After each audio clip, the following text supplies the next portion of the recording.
جی phone کاٹ کے کیوں چلے گئے ہو؟ آپ نے جو سوال کیا اس کا جواب نہیں سنا. ارے بھائی آپ تو ایک ہی بات بار بار گھوم پھر کے کہہ رہے ہو میرے بھائی. نہیں سنی، آپ نے کہا کہ میں نے اپنا چشمہ بات کرے ورنہ بات کر کے کوئی فائدہ نہیں. دیکھیے سنیے، آپ نے کہا کہ میں نے اپنا چشمہ آپ کو دے دیا اور میں نے جب آپ کو اپنا چشمہ دے دیا تو آپ کے پاس ہو گیا آٹھائی، میرے پاس نہیں رہا. کیا کیا کیا آپ نے اپنا چشمہ مجھے دینے کا کہا تھا نا کہ میں نے نور بھائی کو چشمہ دے دیا، میرے پاس نہیں رہا. بھائی اور نور میرے پاس مثال تھی، پھر سے اس کو سن لیجیے، اس کے بعد آرام سے اس کا جواب سن لیجیے. سنیے اس مثال. ارے پہلے مثال تو سنیے، جواب بعد میں دیجیے گا نا.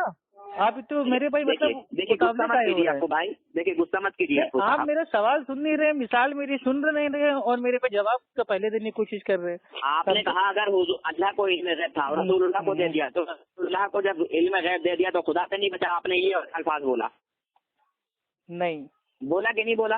نہیں، آپ جس طریقے سے پیش کر رہے ہیں ویسا نہیں بولا. غلط. اچھا کیسے آڈیو ٹیپ ہو رہی ہے میرے بھائی، پہلے بھی ٹیپ ہوئی ہے، یہ بھی ٹیپ ہوئی، ساری آڈیو آپ کو بھیج دیں گے، آپ خود سن لینا. دوبارہ بتا دیجیے مجھے، ریپیٹ کر دیجیے اس کو، کیا بولا تھا آپ نے؟ آپ نے جب کہا ذاتی علم غیب، عطائی علم غیب، تب میں نے آپ کو سمجھایا بھائی یہ ذاتی اور عطائی یہی تو میرے پہ 420 ہے، انہی کے نام پہ ہو رہی ہے 2 نمبری. پوری بات کہہ دیں. ہاں پوری بات ٹھیک. یہ جو میرے بھائی ذاتی ہے عطائی ہے، اسی کے نام سے تو میرے بھائی 420 ہو رہی ہے، 2 نمبری ہو رہی ہے، تبھی تو لوگوں کا عقیدہ واضح نہیں ہو رہا ہے. تو میں نے ذاتی، ایک منٹ سن لیجیے، تو میں نے ذاتی اور عطائی کے اوپر آپ کو مثال دی تھی کہ مان لیجیے کہ میرا نام افو خان ہے، آپ کا نام ہے بھائی، آپ کا نام کیا ہے؟ نور حسن. ٹھیک ہے، تو افو خان کے پاس ایک مان لیجیے میرے بھائی اگزامپل کے طور پہ میرے بھائی کیا ہے؟ چشمہ ہے. ٹھیک، وہ چشمہ بھائی وہ میرا اپنا افو خان کا ہے. ٹھیک ہے، ذاتی چشمہ ہے، وہ میں نے اپنے لیے رکھا ہوا ہے.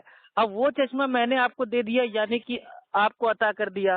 تو جب میں نے آپ کو عطا کر دیا ہے میرے بھائی چشمہ، تو وہ چشمہ آپ کے پاس تو ہو گیا عطائی کہ ہاں بھائی یہ افو خان نے ہم کو عطا کیا ہے چشمہ، یعنی کہ افو خان نے ہم کو دیا ہے تحفے میں. ٹھیک ہے، لیکن جو میرا چشمہ تھا وہ تو آپ کے پاس پہنچ گیا نا، تو چشمہ وہ آپ کے پاس پہنچ گیا، میرے پاس تو بچا ہی نہیں.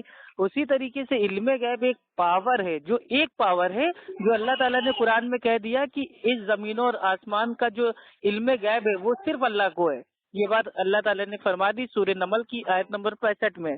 اب آپ کہہ رہے ہو کہ نہیں، اللہ تعالیٰ نے علم غیب کی جو پاور تھی وہ اللہ کے نبی کو عطا کر دی، تو گویا معاذ اللہ کے پاس تو جو ذاتی علم غیب تھا وہ تو میرے بھائی بچا ہی نہیں. تو یہ آپ کے حساب سے میں آپ کو جواب دے رہا تھا. نہیں، آپ نے ابھی پوری بات نہیں ہے. آپ نے خدا کے پاس تو ختم ہو گیا، رسول اللہ کو جب دے دیا تو ایسا بولا تھا نا آپ نے. کس کو؟ آپ نے یہ کہا تھا نا کہ جب کیا کہا تھا میں نے ابھی آپ کے سامنے تو اللہ تعالیٰ پہ تو ختم ہو گئی. پھر میں نے کیا کہا تھا، میں نے آپ کے سامنے ابھی بول دیا. بھائی ہمیں کیا کہنا تھا میں نے ابھی آپ کے سامنے اسی لیے پھر سے بول دیا. اچھا چلیے، آپ نے اللہ رب العزت کی اللہ رب العزت کے خزانے کو آپ نے اپنی طرح سمجھ لیا، جیسے آپ کے پاس تو اللہ رب العزت کا وہ چشمے کی طرح علم ہے کیا؟ چشمے کی طرح سارا کچھ ہے کیا؟ رب العزت کے خزانوں میں کمی ہے اللہ رب العزت کی؟ جواب دیجیے. اللہ رب العزت کے یہاں کسی خزانے کی کسی چیز کی کمی ہے؟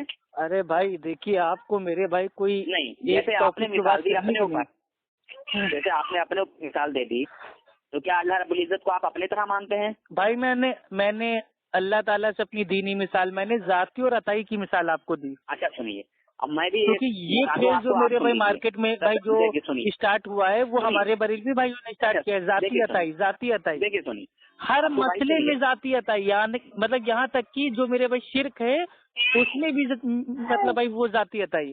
ہم کہتے ہیں ایک اللہ کی عبادت کرو، ایک اللہ سے مدد مانگو، تو کہتے نہیں ہم پیر بابا سے درگاہ مزار سے اس لیے مدد مانگ رہے ہیں کیونکہ اللہ تعالیٰ نے عطا کیا ہے. نہیں، ہر چیز میں میرے بھائی عطائی بول کے آپ لوگ نے دین کا بیڑا غرق کر دیا. بھائی سنیے، ایک چراغ ہے، اس چراغ پہ کتنے چراغ جل سکتے ہیں معلوم ہے؟ کتنے جل سکتے ہیں آپ بتائیے، کتنے چراغ جل سکتے ہیں؟ لاکھوں، کروڑوں، اربوں، خربوں، کوئی گنتی نہیں ہے. دیکھیے آپ کی مثال ایسی ہے کہ جو کچھ میرے بھائی چھپی ہوئی بات ہے اس کے بارے میں اگر کوئی جانتا ہے تو اس کو عطائی علم غیب ہے. ایک بندہ حافظ ہے، اگر آپ کے عقیدے کے حساب سے تو علم غیب آپ کو بھی ہو گیا، ہم کو بھی ہو گیا. بھائی عیسیٰ علیہ السلام آئیں گے، دجال کو مارا جائے گا، ٹھیک ہے، اللہ تعالیٰ ہے تو ہم کو بھی علم غیب ہو گیا نا. پھر بھائی دیکھیے بتائیے نا، جیسے پہلے بات علم غیب ہم کو بھی ہو گیا، پھر عطائی علم غیب. جیسے سنیے، جیسے پہلے بات ہو رہی تھی ایسے ہی بات کیجیے. اللہ رب تو بھائی میں وہی سمپل سوال کر رہا ہوں، اس کے بعد میں چپ ہوں، آپ اس کا آرام سے جواب دیجیے گا. اگر میں کہہ رہا ہوں کہ عیسیٰ علیہ السلام آئیں گے، ابھی آئے نہیں ہے نا، ابھی آنے والے ہیں نا، غیب کی بات ہے نا یہ. ایک حافظ 1 کروڑ آدمیوں کو حافظ بنا دے، کیا اس کا حفظ ختم ہو جائے گا؟ ارے بھائی یہ تو میرے بھائی تعلیم ہے، علم کی. دیکھیے آپ کہیں کہتا کہیں کی ٹانگ جوڑ کے اپنا مسئلہ نہ ثابت کیجیے. یہاں بات علم غیب کی ہو رہی ہے. دیکھیے علم غیب کی میں بات کر رہا ہوں. جیسے تم نے یہ کہا کہ علم غیب کا مسئلہ یہ ہے کہ آپ کے نزدیک اگر کوئی چھپی ہوئی بات کو اگر جان لے تو اس کو عطائی علم غیب ہو جائے گا. ایک منٹ، یہ جو مولویت پڑھتے ہیں، حفظ کرتے ہیں، یہ بھی علم ہے یا نہیں ہے یہ بتائیں. ہاں تو علم ہے نا، لیکن یہ علم غیب عطائی تھوڑی نہ ہے. پڑھے گا کہ گھٹے گا؟ علم غیب بتائیے. یہ میں آپ ہی کی مثال سے آپ سے سوال پوچھ رہا ہوں، کیا اس کو ہم عطائی علم غیب کہیں گے؟ ایک منٹ، ایک بندہ جاہل ہے، حافظ بھائی بچپن میں ہم اسکول جاتے تھے تو ABCDEFG مطلب یہ جو ہم کو یاد ہے حفظ ہے، تو اس کا مطلب ہم کو عطائی علم غیب ہے. قرآن کی بات کیجیے، ستارے کی بات کیجیے، یہ ABCD مجھے مت سناؤ. ارے بھیا کیوں ہے نا، نہیں ABCD یہ تو مثال ہے. ٹھیک ہے، الف با تا سا، ٹھیک ہے، الف با تا سا، ٹھیک ہے. یہ میرے بھائی جب ہم کو مطلب بھائی بچپن میں جب ہم جاتے تھے پڑھنے، ہم کو میرے بھائی اچھے سے اس کو میرے بھائی یاد ہو گیا، تو کیا اس کو عطائی علم غیب بولیں گے؟ میں نے علم غیب کہا اس کو.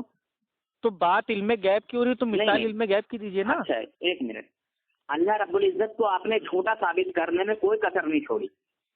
بھائی دیکھیے آپ لوگ تو اپنے منہ کے الفاظ ہمارے منہ میں ڈال رہا ہے. اللہ رب العزت فرما رہا ہے کہ غیب کا جاننے والا اپنے غیب پر کسی کو مسلط نہیں کرتا سوائے اپنے پسندیدہ رسولوں کے. ہاں تو مسلط کا معنی بتائیے. حضور صلی اللہ علیہ وسلم معنی بتائیے مسلط کا. ہاں اس کا معنی کیا ہوتا ہے مسلط کا؟ مسلط کا معنی یہ ہے اللہ رب العزت اپنے علم غیب پر اپنا علم غیب کسی پر ظاہر نہیں کرتا. ہاں ظاہر اپنے پسندیدہ رسولوں کے. ظاہر نا، یعنی کہ اللہ تعالیٰ نے اللہ کے نبی کے اوپر جو علم غیب تھا اس کو ظاہر کیا، اس کی اطلاع دی، خبر ان کو دیا. عطائی علم غیب تو نہیں دیا نا.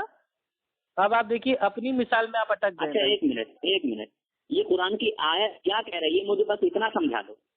بھائی یہ قرآن کی آیت اتنا کہہ رہی ہے کہ اللہ سبحانہ و تعالیٰ کی بھائی یہ شان ہی نہیں ہے کہ اللہ تعالیٰ اپنا جو علم غیب ہے وہ کسی کو دے دے.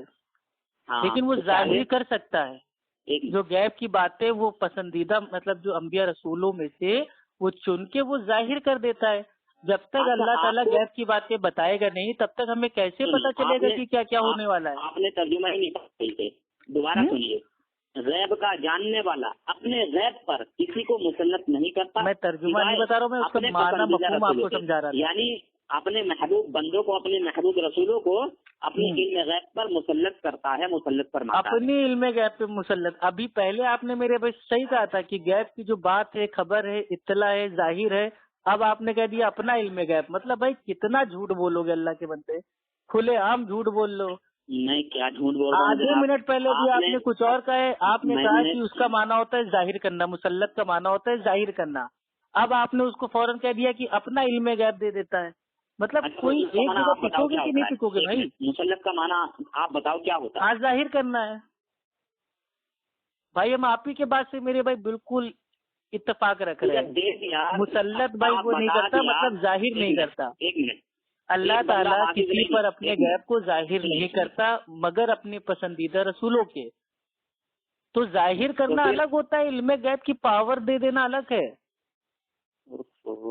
اللہ اکبر. یہ اتنی سی بات میں آپ جلیبی کی طرح گھوم رہے ناچ رہے. آپ توبہ کرو نہ کرو، آپ توبہ کرو نہ کرو، اب زبردستی توبہ کر لیں میرے بھائی. عقیدہ باطل آپ کا ہے. امی عائشہ رضی اللہ تعالیٰ بھائی اللہ کے نبی کی بیوی امی عائشہ رضی اللہ تعالیٰ عنہا فرماتی ہیں بخاری شریف کی حدیث سے، اور حدیث کا نمبر ہے 4855. جو شخص یہ کہتا ہے کہ اللہ کے نبی آنے والے کل میں کیا ہوگا جانتے تھے، غیب کی بات جانتے تھے، وہ جھوٹا ہے.